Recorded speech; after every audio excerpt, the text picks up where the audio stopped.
Halo Sobat Sindo, jumpa lagi di podcast Beat the Giant, podcast yang membicarakan tentang strategi bisnis.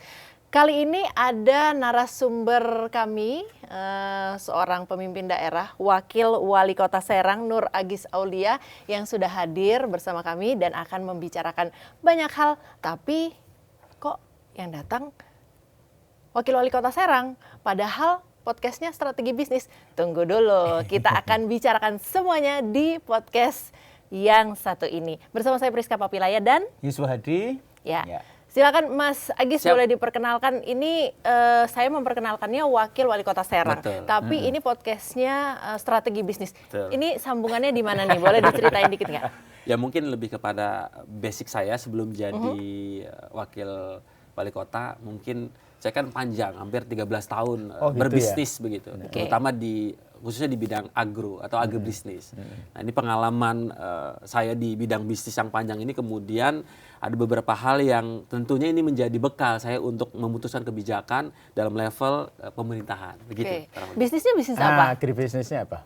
Bisnisnya peternakan domba dan kambing. Jadi kalau saya di daerah dikenal sebagai juragan kambing. Juragan kambing, juragan domba. Iya betul, juragan domba. Makanya orang menyebutkan bahwa jadi dari kandang ke wakil kepala daerah, begitu. Jadi juragan kambing menjadi wakil kepala daerah. Nah itu yang kemudian itu besarin kambing atau jualan kambing atau? Jadi kita mulai dari membesarkan kambing sampai kemudian distribusi yang menjualkan, begitu. Oh jadi gitu memang, ya.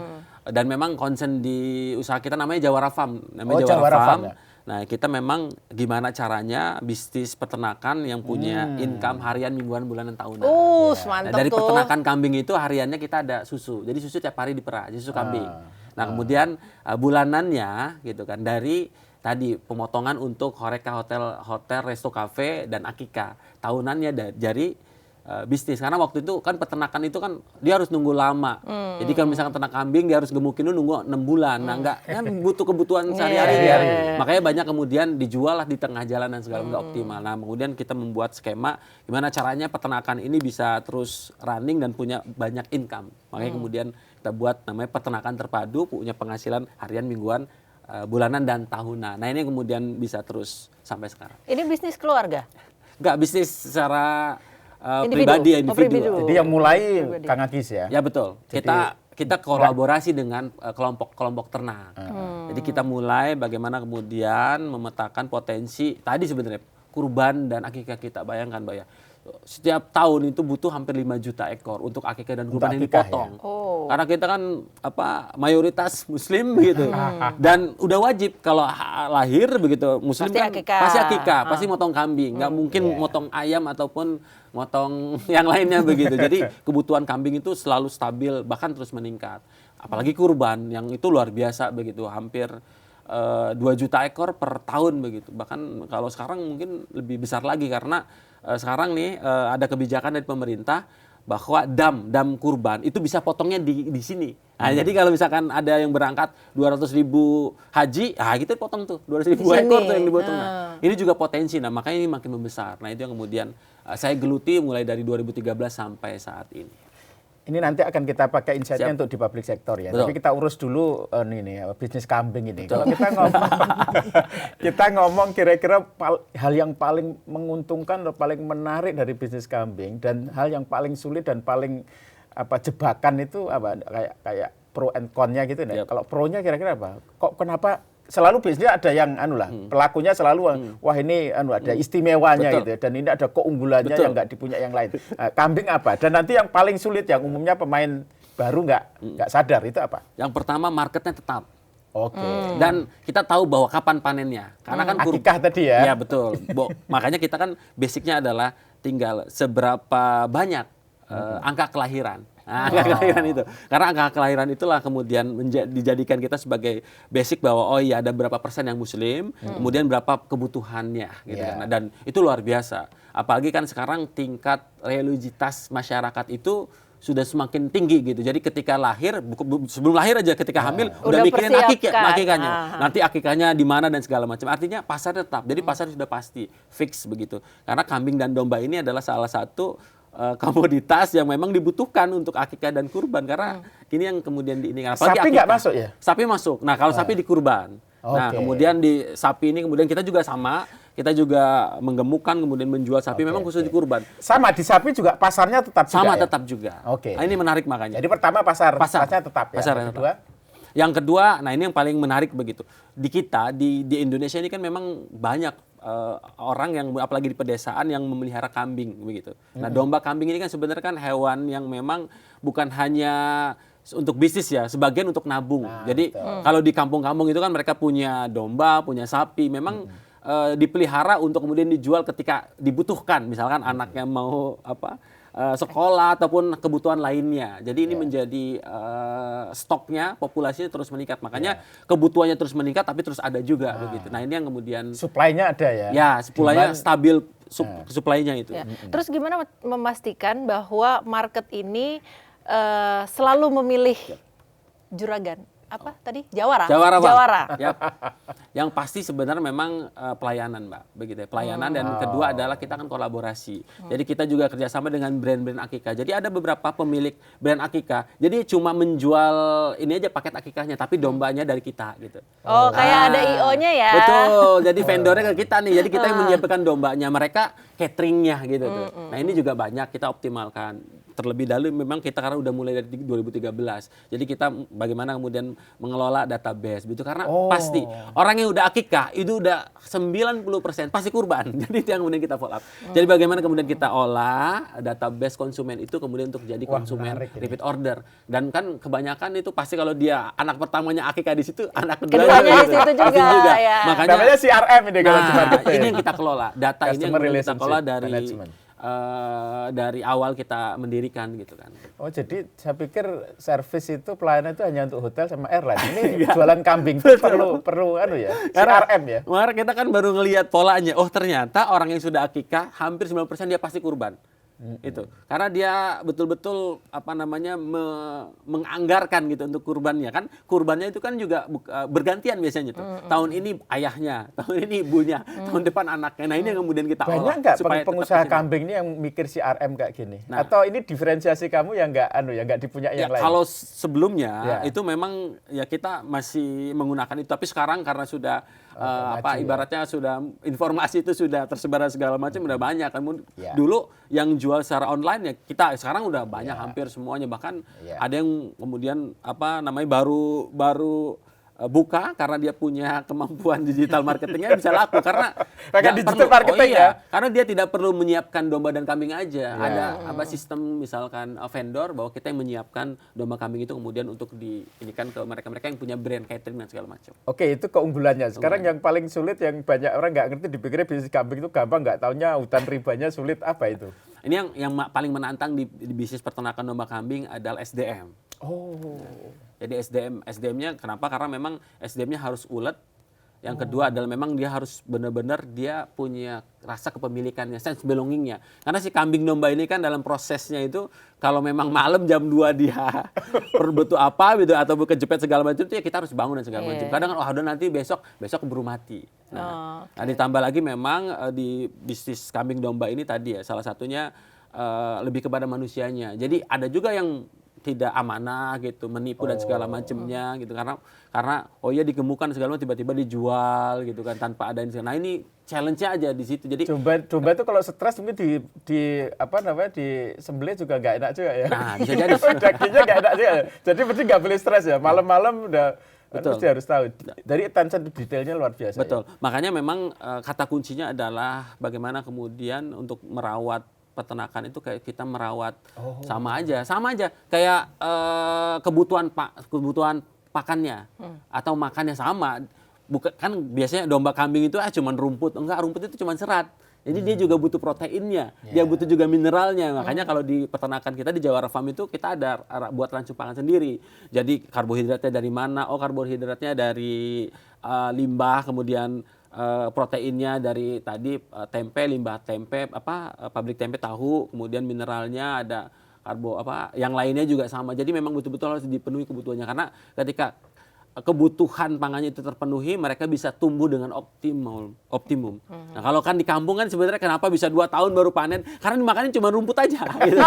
Makan rumput. Makanya kan kenapa Jawar kok cepet ya 3 bulan bisa langsung dipanen? Ya karena tadi. Karena diperhatikan semuanya. Oh iya, karena makanya kita kasih rancum yang betul-betul memenuhi kebutuhan si Berkualitas, peternakan itu. Jadi memang kalau kita hanya ya SDM itu hanya paham bahwa ini cukup rumus segala itu. Untuk bisa tahu kayak gitu, passion, tahu detail itu kan mesti harus terjun. Betul. Ya, jam terbang kunci. Betul. Jadi untuk bisa sukses tuh apa ya, bisa passion gitu tuh ngerti apa iramanya kambing segala macam. Itu kalau bisnis kan kadang-kadang kan mikir duit aja kan, nggak mikir produknya, nggak mikir kambingnya kan.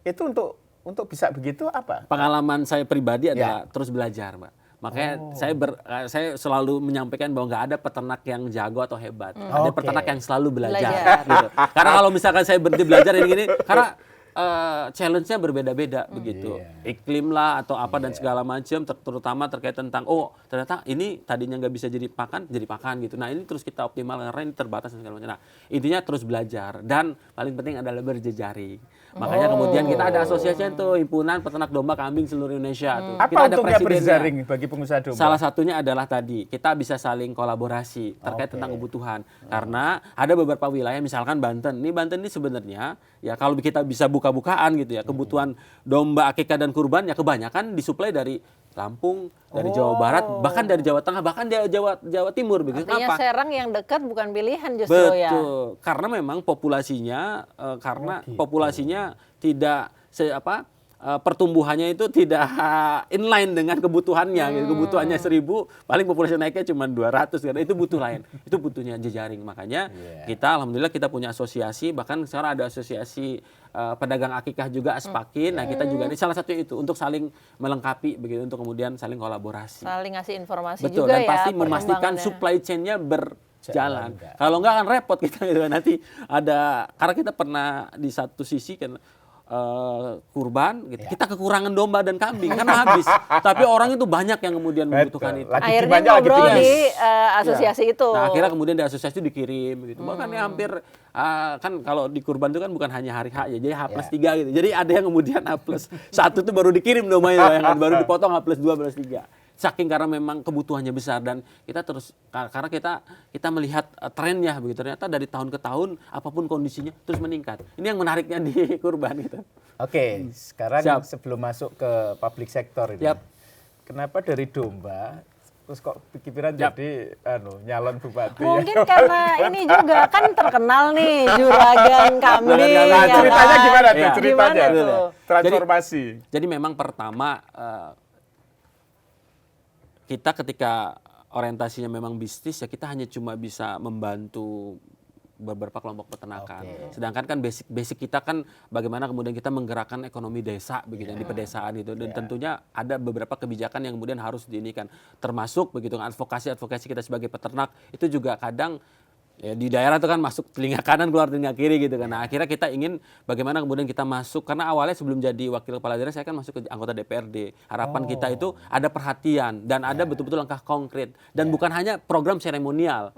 Itu awalnya gitu. Jadi kita ingin betul-betul kita bantu penganggarannya, bagaimana membangun infrastruktur supaya peternakan juga bisa lebih efisien, efektif begitu, dan itu tentunya butuh kebijakan. Nah, akhirnya kemudian masuklah ke situ. Nah, akhirnya kemudian ternyata luar biasa. Setelah masuk ternyata memang ketika perencanaan untuk pengembangan peternakan bukan ahlinya, itu memang tidak akan direncanakan begitu. Nah, karena saya punya pengalaman itu, akhirnya kemudian kita rapihkan begitu kan, termasuk apa sih yang kemudian mendukung ya, mulai dari kebijakan bagaimana sertifikat halalnya, kemudian karena itu kan itu cukup membantu gitu kan. Dulu kan tidak ada yang kemudian memperjuangkan. Nah, akhirnya kemudian ini bisa kita bantu, bahkan kemarin terakhir kita permodalan apa yang dibutuhkan dan ini yang kemudian kita inikan. Jadi bisa lebih banyak manfaatnya dan yang paling terasa adalah kalau di peternakan saya secara pribadi begitu kan. Saya paling bisa bantu 200 peternak.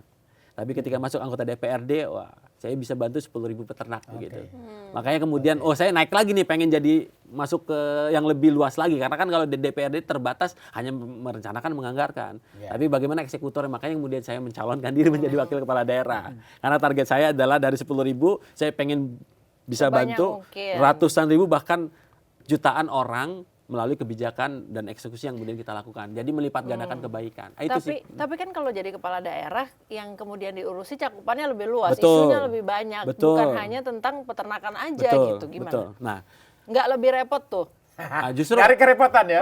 Justru memang di awal memang kita agak kewalahan begitu. Agak kewalahan karena memang ada beberapa isu yang kemudian menjadi concern ya, selain tadi bukan hanya ngurusin peternakan, ada pendidikan, kesehatan dan segala macamnya, termasuk infrastruktur segala macam. Tapi dengan pengalaman entrepreneurship begitu kan ya. Ini yang menjadi menarik sebenarnya. Karena saya lihat sebenarnya banyak ketidakefisien dan efektivitasan gitu.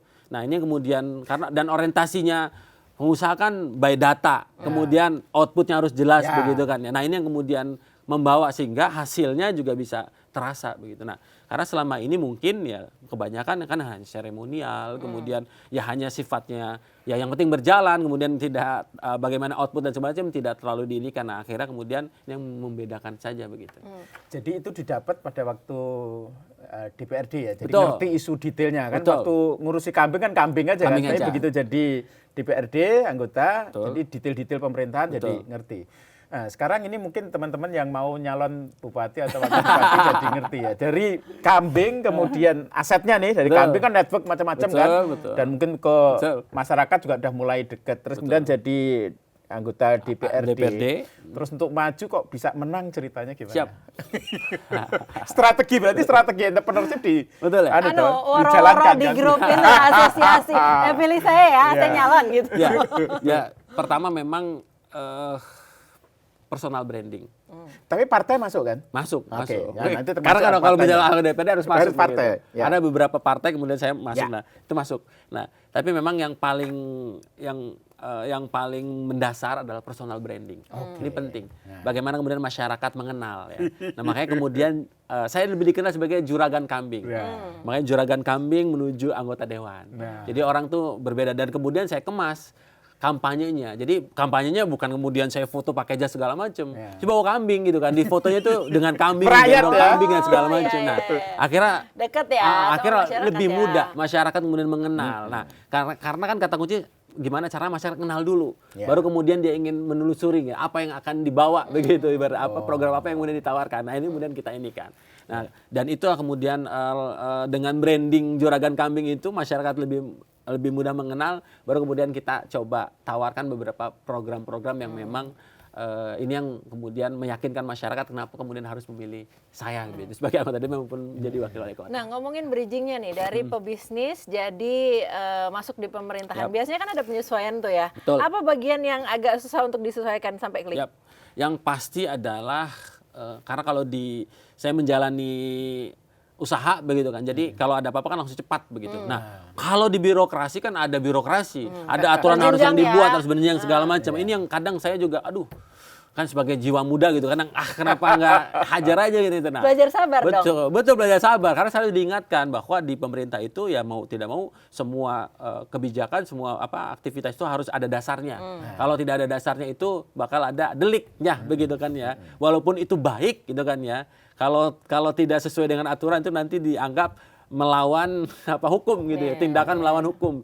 Nah, ini yang kemudian kita ini kan. Itu yang kemudian penyesuaiannya yang agak menurut saya kewalahan di awal gitu, menyesuaikan dengan birokrasi dan segala macamnya, hal-hal yang menurut saya itu tidak efisien, tidak efektif gitu. Padahal kan cuma tinggal ini langsung bisa selesai begitu. Ini mah harus buat ini dulu karena kalau kita mengeluarkan anggaran ini harus ada dasar segala macam. Kalau enggak nanti temu segala macam nanti bisa diinikan. Nah, ini yang menjadi awal-awal agak kegelisahan gitu, perdebatan, termasuk perdebatan batin ya, karena kan kita kan di entrepreneur kan pengennya cepat dan taktis begitu. Ini Tapi kan tetap harus menyesuaikan. yakin masih mau lanjut ya?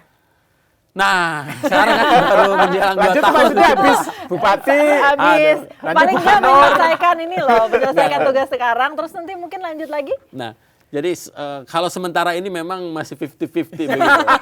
Karena memang luar Kenapa? biasa. Karena beratnya tadi itu. Ya betul, satu berat, tantangannya juga tidak mudah karena ternyata ketika masuk di birokrasi itu niat baik itu nggak cukup gitu. Kemudian perbuatan baik juga nggak cukup. Itu kalau misalkan tidak sesuai dengan aturan segala macam, walaupun baik semprit nih, dong. baik nih ya, itu kan bisa jadi delik untuk kemudian kalau bahasa sekarang kan kriminalisasi begitu. Nah, ini yang membuat saya juga kadang waspada gitu. Makanya semuanya harus betul-betul dipertimbangkan dan menutup celah-celah yang memungkinkan saya kemudian kriminalisasi begitu. Nah, ini yang menjadi tantangan, dan saya mikirnya kan anak ya, karena anak kan masih kecil-kecil, istrinya. Itu kadang mikir juga kan, boleh nih saya nggak melakukan hal-hal yang dilarang, tapi kan kemudian ada perbuatan melawan hukum dan segala macam. Tapi tidak korupsi, tidak ini, tapi kan ini tidak ada dasar segala macam itu kan bisa.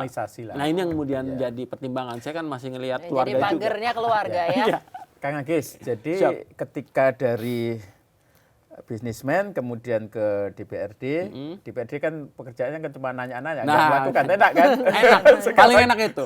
Makanya kemungkinan besar lebih marahin sama nanya sama marahin. Betul. Nah itu kan, nah, sekarang masuk menjadi eksekutor ya. Dan pertama saya kira challenge-nya adalah bangun network di OPD, di internal kan, karena sebelum keluar mesti kan ke dalam dulu. Dan tadi kan challenge-nya kan luar biasa. Itu gimana membangun?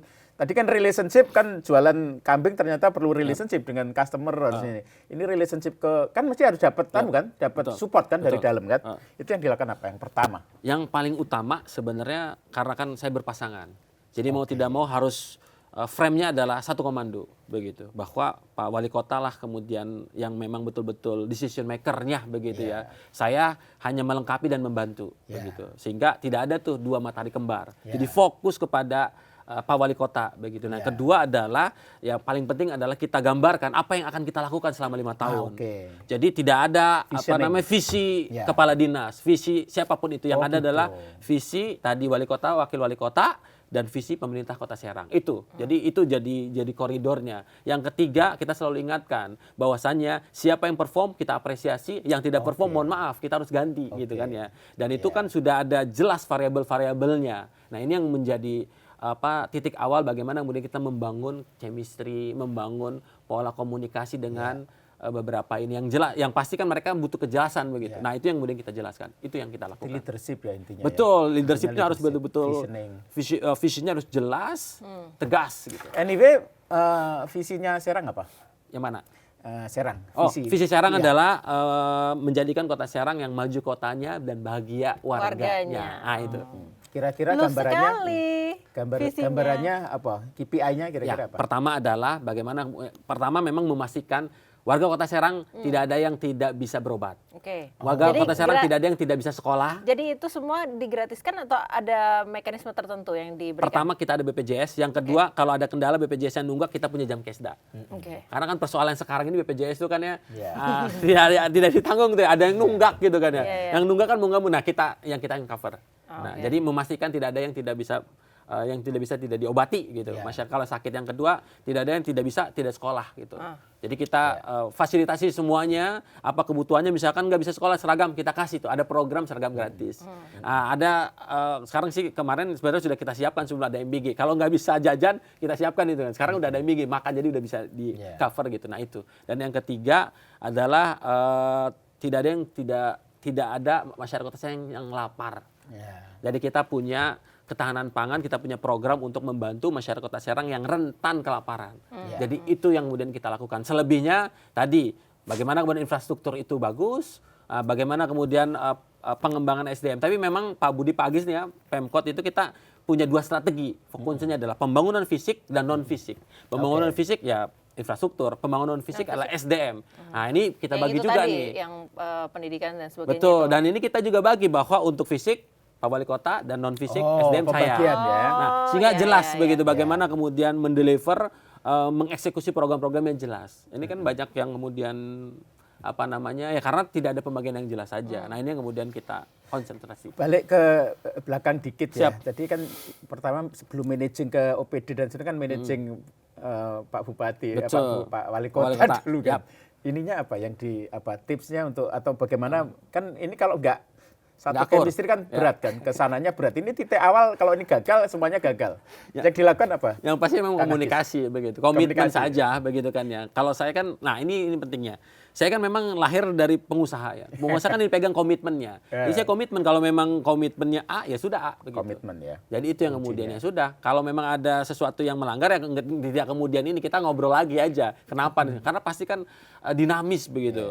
Perkembangan di lapangan sehingga kemudian kita tinggal selesaikan dengan komunikasi. Nah ini sebenarnya esensi dari entrepreneurship juga fleksibel dan komunikasi. Nah karena kan kalau pengusaha itu nggak bisa komunikasi itu juga repot begitu. Nah, dan dalam proses proses menyusun kebijakan, komunikasi dengan wali kota ataupun dengan lain itu kan komunikasi, skillnya. Mungkin strategi pembagian tugas itu Yap. tadi juga win-win ya. Yap, betul. Jadi jelas areanya, jelas yang dikerjakan, jelas outputnya. Betul, Ya, betul. tinggal dikomunikasikan aja. Betul.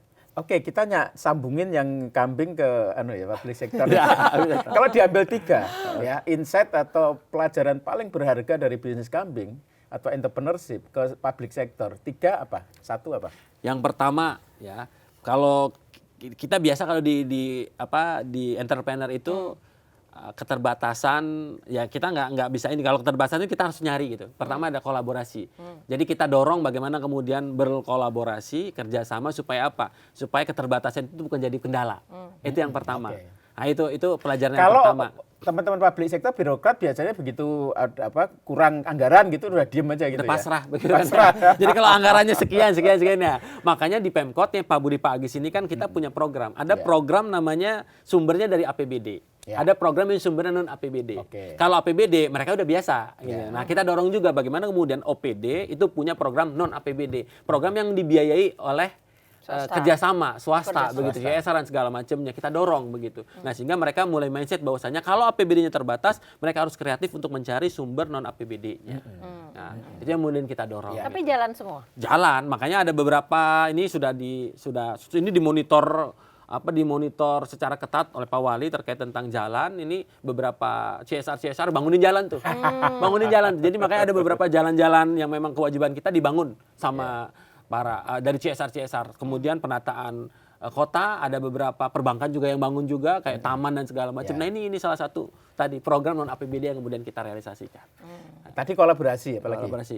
Nah yang kedua adalah kalau di entrepreneurship kan setiap masalah itu pasti ada peluang gitu. Oke. Jadi memang persoalannya banyak, tapi kita ngelihatnya dari itu sebagai peluang. Begitu.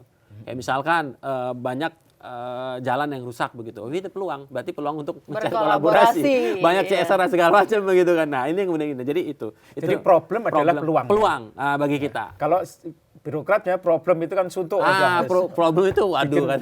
Bikin loyo ya. Kalau Nyari anggaran lagi gitu kan. Fokusnya adalah gimana nih anggaran segala macam. problem adalah peluang. Ya, 3. Yang terakhir ini lebih kepada leadership sih sebenarnya. Oke. Kalau di entrepreneurship itu tidak hanya kemudian membaca laporan begitu saja informasi. Tapi mau nggak mau kita mau detail di lapangan ini seperti apa begitu. Karena kan di birokrasi itu kan banyak kemudian ini ada data ada segala macam begitu kan ya. Dan jujur di awal kita sebenarnya agak sangsi dan ragu dengan data-data yang kemudian ditunjukkan. Nah, makanya karena kita di entrepreneurship terbiasa melakukan validasi, kita turun dulu. Kita ingin ngecek betul nggak gitu kan ya. Memvalidasi data yang penyebab kemiskinan ini, penyebab ini segala macam itu yang kemudian ini. Jadi pembelajarannya adalah bagaimana kemudian kita turun memvalidasi. Karena bagi entrepreneur itu data itu kunci. Kalau salah menganalisa data atau kemudian itu salah itu bisa bangkrut itu bisa artinya kegagalan datanya itu. Serang sekarang jauh lebih baik dong dengan masuknya Mas Agis. Ya, salah satunya bukan lebih baik sebenarnya lebih banyak bagaimana kemudian memvalidasi aja. Data yang ada dari BPS misalkan dari beberapa hasil riset segala macam, kemudian itu tidak ditelan mentah-mentah gitu. Validnya. Kita cek di lapangan seperti apa, kemudian kita bisa khususkan. Kalau di korporasi itu ada namanya corporate culture ya. Dan inilah sebenarnya entrepreneur government itu penting bagaimana melakukan revolusi mental agar setiap birokrat itu punya mental entrepreneur gitu ya. Ini saya yakin Kang Agis akan melakukan revolusi mental itu ya. Jadi apa challenge-nya dan apa yang dilakukan untuk ini menurut saya legacy terbesar seorang leader saya kira adalah bukan fisiknya ya, tapi bagaimana culture-nya itu berubah. Yang pertama adalah ini yang kemudian dilakukan Pak Wali dan saya begitu. Bagaimana kemudian orientasinya, goalnya harus jelas. Goalnya harus jelas. Harus jelas dulu. Apa begitu kan? Itu dulu. Karena kan tidak lagi kemudian ini asal jalan aja, asal terserap anggaran habis begitu. Nggak ada, goalnya harus jelas. Impact-nya juga harus jelas. Nah, ini yang kemudian kita dorong kepada anak culture yang kedua adalah tadi mereka harus betul-betul turun ke lapangan ya dan benar-benar kalau bahasa kita adalah satset. Jadi harus benar nggak lambat begitu walaupun ada birokrasi tetapi ini itu sebenarnya yang memang kita dorong terlebih dahulu. Jadi goalnya harus jelas, berorientasi pada hasil dan tadi dia harus satset, harus betul-betul kalau bahasa Indonesia satset ya. Jadi harus betul-betul cepat begitu, gesit lah, harus itu dulu. Nah itu kenapa? Karena kan yang dikenal publik birokrasi itu lambat gitu. Kalau bisa dibuat sulit, kenapa bisa harus dibuat mudah? mudah? Kayak. Nah itu dulu yang kita ini kan. Yeah. Karena memang kalau mau di pemerintahan panjang banyak banget. Cuma karena kita baru setahun, nah itu dulu aja. Yang penting orientasinya mereka ke hasil, kemudian mereka harus gesit itu dulu. Ada kesulitan nggak di tim untuk menyesuaikan dari yang mungkin kebiasaan sebelumnya ke kebiasaan yang tuntutan harus sat-sat dan gesit ini? Ya kalau dari di fase awal memang ada agak kesulitan begitu, bahkan ada beberapa. Tapi ini kan menjadi informasi pertama kita dan pengalaman kita karena kita udah setahun jalan beberapa bulan di bulan Februari. Jadi kita sudah mulai menyesuaikan juga gitu. Dan sebenarnya kalau memang kitanya tegas dan kitanya memberikan teladan itu mereka juga akan mengikuti. Gitu. Nah, ini Itu aja sih. menarik teladan ini ya. Jadi kan core dari leadership itu kan teladan sebenarnya. Bagaimana kita menjadi role model bagi anak buah. Apalagi ini kan birokrat ini kan pola mindsetnya kan lama kan, lambat, nggak responsif segala macam.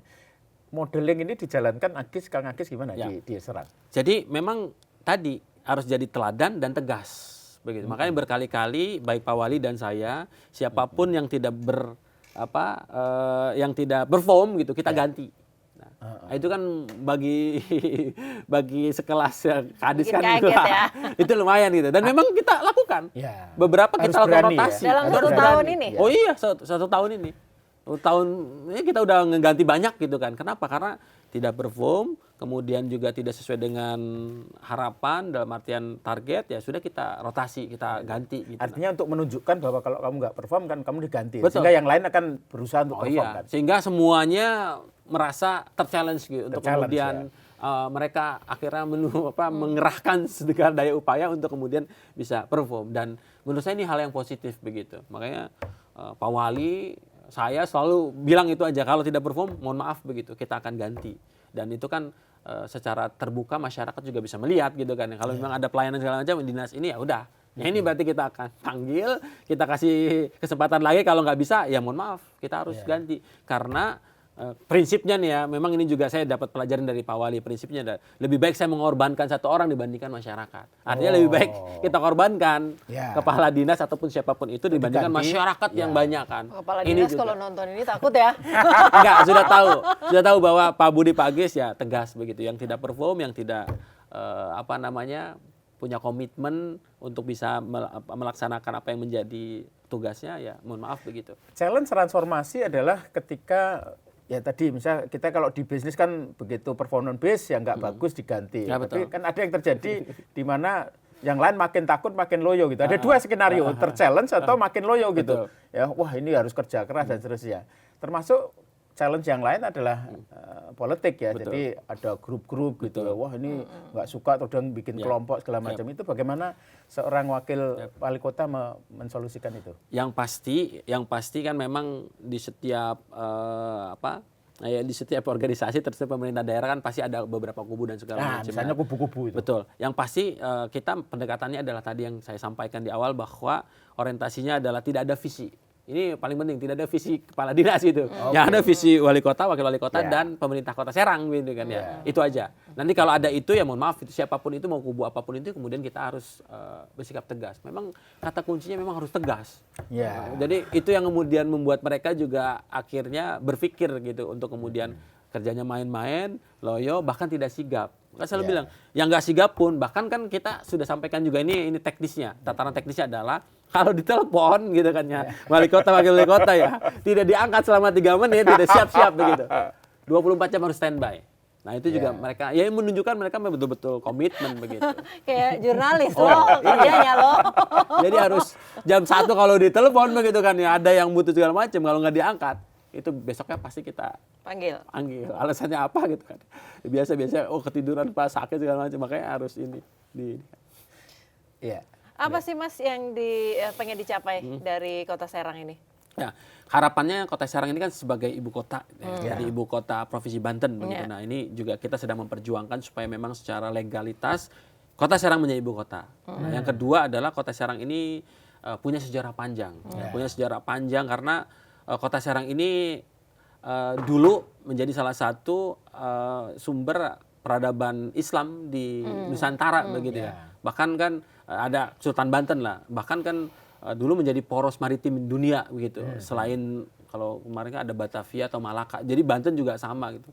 Ditambah lagi memang Banten ini kan sejarahnya terutama terkait tentang letak geografisnya juga dia kan menyambung antara Sumatera dan Jawa. Itu kan melalui, nah itu gerbang antara Jawa dan Sumatera ada di Serang gitu. Nah, jadi harapannya ini kita optimalkan. Ada beberapa yang memang belum maksimal terkait sejarah budaya, memang makanya kemudian Kota Serang ini ya kita branding, kita buat identitasnya menjadi City of Heritage. Oh, City of Heritage. Ini yang kemudian kita kembangkan. Kenapa? Karena kita harus punya jati diri ya. Supaya apa? Nah, supaya seperti yang diajarkan itu ya. Supaya kemudian bisa menarik gitu kan. Menarik turis, ya, kemudian investor, kemudian trader, satu lagi talent. Jadi harus punya jati diri. Nggak bisa. Kalau nggak punya jati diri kan luar biasa. Karena kita kan perkembangan pembangunan itu kan luar biasa begitu kan ya. Jadi kalau kita nggak punya jati diri itu bisa hilang tuh identitas kotanya. Jadi makanya kita harus punya identitas itu yang kemudian bisa menarik. Tadi udah jago personal branding ya sehingga menang kan jadi ya. Sekarang ada city branding atau ada region branding. Kalau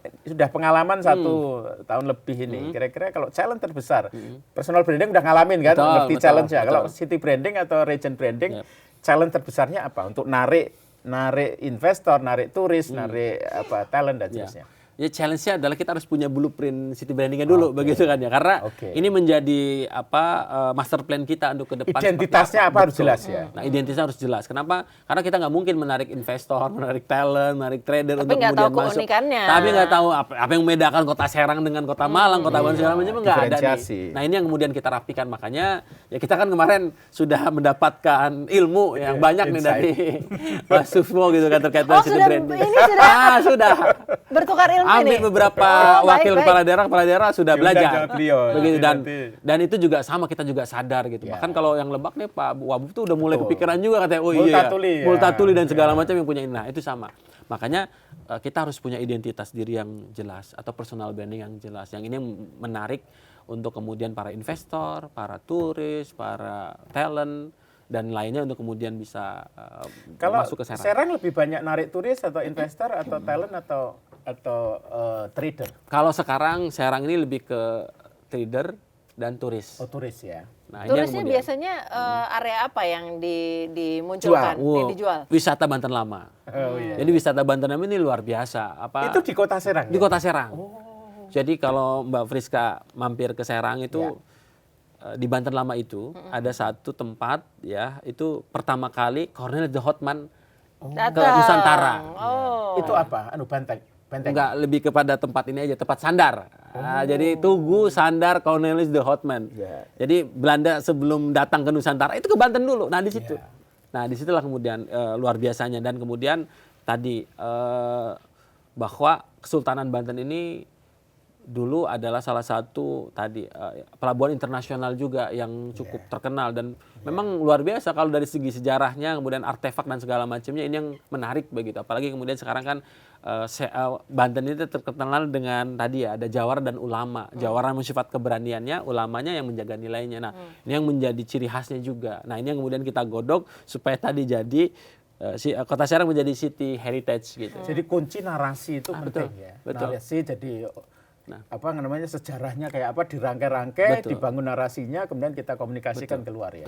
Nah, jualannya itu melalui apa? Pakai yang modern seperti media sosial, event atau apa? Ya, sementara ini makanya kemudian kita dorong nanti Kota Serang menjadi kota event. Ya, kenapa? Karena kita mau nggak mau harus mengenalkan. Nah, makanya ini kita lagi tata narasinya terkait tentang Serang City of Heritage gitu kan ya. Kemudian kita akan dorong Serang ini menjadi kota event. Karena ini ibu kota Provinsi Banten nih dan banyak beberapa supaya kemudian lebih dikenal lagi supaya orang kemudian bisa hadir dan datang gitu karena itu yang kemudian kita sedang lakukan. Nah, sehingga nanti ke depan harapannya banyaknya event tadi ekonomi bergerak begitu. Kemudian orang banyak tahu tentang Serang, orang kemudian datang ke Serang, bahkan kemudian nanti bisa menarik investor untuk membangun tadi fasilitas yang memang kemudian bisa dioptimalkan untuk kemudian pertumbuhan ekonomi yang ada di Kota Serang. Nah, itu. Ya. Mungkin dikit ya, ngaitkan antara personal branding sama region branding ini. Kan leader itu nggak pimpinan puncak ya, baik wali kota maupun wali kota itu kan penting. Betul. Ya. Seberapa penting personal branding wali kota sama wakil wali kota itu untuk mempromot city branding? Siap. Ya, itu menurut saya pribadi itu sangat penting. Ya. Karena wali kota dan wakil wali kota ini kan sebagai pimpinan tertinggi di Kota Serang. Nah, jelas harus menjadi contoh dan harus menjadi teladan untuk apa? Untuk untuk bisa lebih mengenalkan. Dan orang kan masih lebih mudah mengenal gitu. Nah, makanya kemudian kita dorong untuk mengenalkan Kota Serang ke beberapa wilayah lainnya. Bahkan Pak Wali Kota juga sudah berkeliling, terutama ke luar gitu, kemarin ke Tiongkok dan beberapa negara lainnya juga akan ini untuk mengenalkan karena memang luar biasa. Dan ini yang sedang kita garap juga Belanda nih, karena ini luar biasa. Cornelis de Hoffmann itu. Iya. Ini baru zaman dikasih tahu. SD itu udahan itu. Sudah dikasih tahu bahwa Pelajaran sejarah itu. ini harus disampaikan ini Ya. ke Belanda sana kata Cornelis de Hoffmann itu pertama kali datang ke Indonesia ya ke Banten gitu kan. Nah itu ada ininya. Nah ini juga ini yang kita kembangkan dan kepemimpinan itu yang kemudian harus tadi menjadi motor penggerak untuk bisa mengenalkan, bisa mempromosikan, dan yang paling penting adalah bisa mengundang, mengajak. Karena kan kepercayaan orang kan, oh iya pemimpinnya ini. Betul. Itu aja sih lebih kepada Dan memang trust-nya. komunikasi itu kan lebih sekarang ini kan via sosial media itu kan personal, Betul. jadi bukan institusional gitu. Iya. Jadi humas yang ngomong sama bupati yang ngomong akan sulit. Bagaimana menggunakan digital asset Yap. si Kang Yap. jenengan untuk ke stakeholder ya, ke Yap. siapapun lah, ke Yap. investor termasuk Yap. ya. Kan punya digital asset kan, Betul. ada Instagram, ada segala macam. Itu Betul. gimana? Antara aligning antara personal branding dengan city branding. Sebenarnya itu kata kunci untuk bagaimana kemudian memviralkan begitu. Ya yang paling cepat paling murah ya media sosial begitu kan. Nah, ini yang kemudian kita optimal FYP-nya. ya. Nah, itu makanya kita optimalkan. Semua kita optimalkan walaupun mungkin kan ada beberapa yang punya humasnya, sekarang semua dinas ada Ya. media sosialnya. Bahkan kita sudah dorong juga lurah juga punya gitu kan, Oh, kelurahan. gitu ya. Karena supaya mereka juga lebih Betul. sebenarnya Karena leader atau level kan, Ya. jadi nggak cuma di bupati tapi juga camat, lurah mesti harus. betul. Nah, sehingga akan tercipta banyak konten. Akan tercipta banyak konten. Ya, sehingga kemudian konten ini bisa memperkuat gitu, lebih ke pengenalan dari wilayahnya si Kota Serang itu sendiri. Nah kemudian ya kalau di jajaran kayak misalkan Pak Wali dan saya kan lebih kepada angelnya apa yang kemudian ingin disampaikan. Nah Ya, itu paling angle-nya ya. lebih ke konten-konten yang memang sudah mempunyai target tertentu gitu. Kalau ini edukasi untuk investor segala macam kita juga dioptimalkan. Digital asset ini kan penting nggak hanya Yap. untuk jualan, untuk promosi ya, untuk conversation dengan masyarakat kan Betul. juga bagus kan. Jadi bagaimana digital asset ini Dan- digunakan? Karena kan misalnya komplain kan harusnya kan Betul. kalau kita bisa Betul. lakukan itu kan channel kan, Betul. channel komunikasi Betul. kan. Itu. Nah, jadi memang walaupun sudah ada channel sendiri nih ya di Kominfo sudah ada nih, ada Rabek, ada banyak, ada 112 segala macam. Tapi memang mereka masyarakat ini netizen itu mungkin lebih Personal, ngeteknya kan? personal langsung Iya. gitu kan ya. Jadi ya mau tidak mau ya tim medsos kita juga kemudian menyambungkan itu, tinggal menjembatani aja bahwa ini ada yang masuk nih jalan langsung masuk ke dinas terkait. Oh ini ada ini dinas terkait kayak gitu. Jadi saling terkaitan karena komunikasi antara pengelola medsos secara personal dari kepala daerah, wakil kepala daerah dan personal dari kedinasan itu kemudian dikomunikasikan. Sehingga walaupun kebanyakannya memang paling banyak ngetek kan Jalan Rusak paling ngetek itu. Pada ini ngetek lagi wali Pasti. kota. Pasti itu semuanya ke situ. Iya. Nah, tapi kan kita kemudian ikan lagi ada beberapa admin dan pengelolanya. Itu sebenarnya yang kemudian kita optimalkan. Dan memang kita juga nggak tahu kenapa kemudian masyarakat tuh lebih senangnya ngeteknya kepala daerah padahal kan bisa langsung ke ini ya. Itu sebenarnya itu Karena juga. mungkin di mindsetnya orang tuh kalau ke kepala daerah keputusannya langsung di beliau. bisa jadi gitu itu, jadi itu. Makanya ya udah Dan kita diharapkan gercep juga gitu ya. Baik, terima kasih Mas Agis. Boleh Siap. yang terakhir Boleh. promosikan dong Oke. Serang supaya banyak sobat Yap. Sindo yang main ke Serang. Yap. Yang pasti Kota Serang saat ini banyak tempat-tempat yang bisa dikunjungi. Kita punya Royal baru. Ya. Yang Betul. mungkin lebih dikenal sebagai ya hampir mirip lah dengan Malioboro dan Braganya yang ada di Bandung. Oh, namanya apa? Royal Baru. Royal Baru ya? Royal Baru. Kita punya namanya Serang City Tour juga. Oke. Nah, kita bisa keliling dan kita juga punya warisan peradaban dunia ya, Kesultanan Banten Lama. Dan di situ banyak sekali ada keraton-keraton dan pastinya yang baru diresmikan adalah tempat bersandarnya Cornelis Cornelis de Hoffmann. Nah, ini yang kemudian akan kita ini. Jadi buat semua masyarakat dimanapun berada, jangan lupa nanti mampir ke Kota Serang, ya. untuk kita jalan-jalan menelusuri sejarah panjang Kesultanan Banten. Kalau main ke Serang boleh tag. Boleh, boleh dong. tag, boleh tag. Iya. Boleh, siap. Baik, terima kasih Mas Nur Agis Aulia, Wakil Wali Kota Serang sudah bersama kami menjadi narasumber dan berbagi tentang seputar Kota Serang di podcast kali ini. Saya Priska Papilaya. Yuswadi. Pamit undur diri. Terima kasih, sampai jumpa di podcast Beat the Giant berikutnya.